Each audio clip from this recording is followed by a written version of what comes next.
সচিবালয়ে যুক্তরাষ্ট্রের দক্ষিণ ও মধ্য এশিয়া বিষয়ক অ্যাসিস্ট্যান্ট সেক্রেটারি ডোনাল্ড লুর সাথে বৈঠক শেষে বিস্তারিত জানাচ্ছেন পরিবেশ মন্ত্রী সাবের হোসেন চৌধুরী। সরাসরি চলে যাচ্ছে সেখানে। সরকারের একটা নীতি আমাদের পরিকল্পনা কমিশন থেকে অনুমোদন করেছে, সেটা হচ্ছে green and climate resilient development.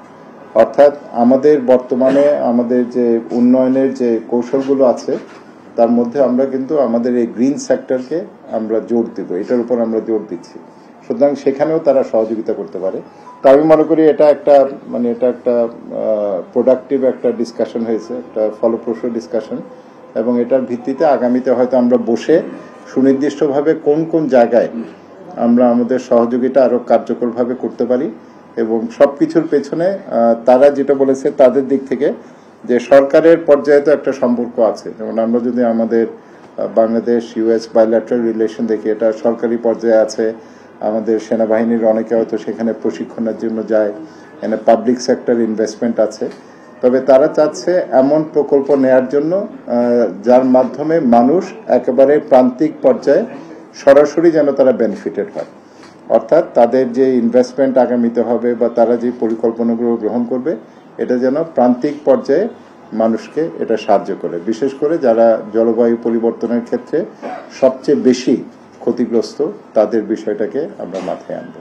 এটাই মূলত আলোচনা।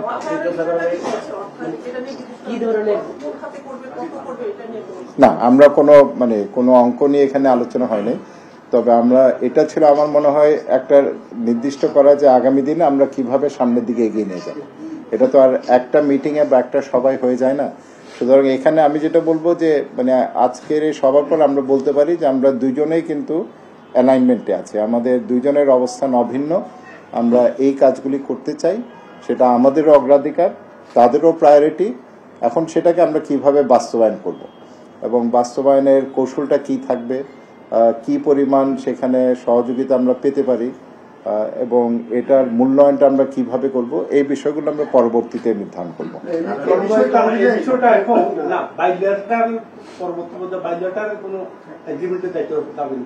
না, এটা এগ্রিমেন্টের কোনো বিষয়। এটা তো হচ্ছে, দেখেন, যখন আমরা কথা বলি, এটা হচ্ছে সম্পর্কের বিষয়। এবং জলবায়ু পরিবর্তন হচ্ছে, আমরা যেটা বলি, একটা ক্রস কাটিং ইস্যু। এখন জলবায়ু পরিবর্তনের সাথে কৃষি সম্পৃক্ত, আমাদের পানি সম্পদ সম্পৃক্ত, আমাদের অবকাঠামো সম্পৃক্ত, সবকিছুই সম্পৃক্ত। সুতরাং এটা একটা ক্রস কাটিং এরিয়া। আমার মনে হয় না এখানে আনুষ্ঠানিক কোনো চুক্তির প্রয়োজন আছে। আমরা আমাদের যে চাহিদা আছে, আমাদের যে অগ্রাধিকারগুলো আছে, সেগুলোর আলোকে এটা আমরা সাজাবো। ডোনাল্ড লুর সাথে বৈঠক শেষে কথা বলছিলেন পরিবেশ মন্ত্রী সাবের হোসেন চৌধুরী। আমরা সরাসরি সেখানে ছিলাম।